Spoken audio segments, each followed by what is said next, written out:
इस पृथ्वी पर उंगलियों के निशान वाले इंसान अकेले नहीं हैं। गोरिल्ला, कोला और चिंपांजी जैसे जानवर के उनके अनूठे फिंगरप्रिंट होते हैं। कोला नामक जानवर की उंगलियों के निशान लगभग इंसानों की तरह यूनिक होते हैं। 2019 के आंकड़ों के हिसाब से भारत के तमिलनाडु राज्य में सबसे ज्यादा विदेशी पर्यटन के लिए आते हैं। 2019 में 68 लाख विदेशी पर्यटकों ने तमिलनाडु का दौरा किया था। बियर दुनिया का सबसे अधिक सेवन किया जाने वाला मादक पेय है और पानी और चाय के बाद कुल मिलाकर तीसरा सबसे लोकप्रिय पेय है। आप पानी के अंदर जितने गहरे जाते हैं उतना ही आपके ऊपर ज्यादा प्रेशर बनता जाता है। अगर आप पृथ्वी की सबसे गहरी जगह मारियाना ट्रेंच के नीचे जाते हैं तो आपके ऊपर सतह की तुलना में 1000 गुना ज्यादा दबाव पड़ता है। आसान भाषा में अगर कहे तो आपके पर 50 जंबो जेट के दबाव जितना प्रेशर होता है। एशिया का सबसे पुराना stock exchange Bombay stock exchange है। इसकी स्थापना 1875 में हुई थी। अभी के टाइम BSE के ऊपर लगभग 5000 कंपनियां लिस्टेड है।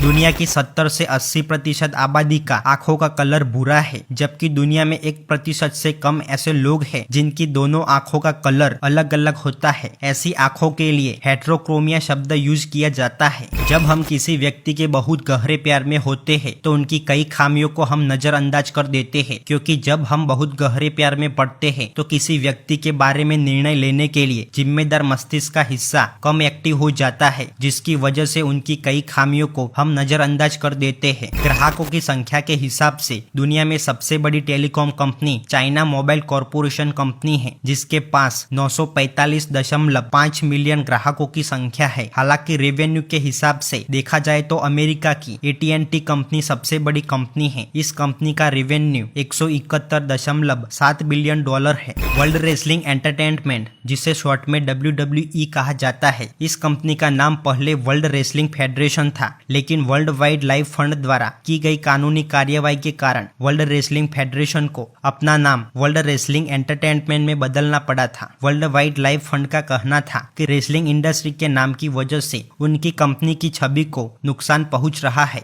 इसलिए उनके द्वारा की गई कानूनी कार्यवाही की वजह से रेसलिंग कंपनी को अपना नाम वर्ल्ड रेसलिंग एंटरटेनमेंट में बदलना पड़ा था। जब हम क्रिकेट का नाम सुनते हैं तो हमारे दिमाग में सबसे पहले क्रिकेट खेल आता है, पर क्या आपको पता है कि इस पृथ्वी पर क्रिकेट नाम का एक कीट भी है। उड़ने वाले सांप वास्तव में पक्षियों की तरह उड़ते नहीं हैं, बल्कि वे ऊंचे पेड़ों पर से छलांग लगाकर हवा में सरकते हैं। उनका हवा में अपने शरीर को अच्छी तरह से बैलेंस करके सरकना उनको दूसरे सांपों से अलग करता है। ऐसे सांपों की हवा में सरकने की अद्भुत क्षमता के कारण सांप हवा में उड़ रहे हैं ऐसा लगता है। ऐसे सांप ज्यादातर दक्षिण पूर्व एशिया के जंगलों में पाए जाते हैं।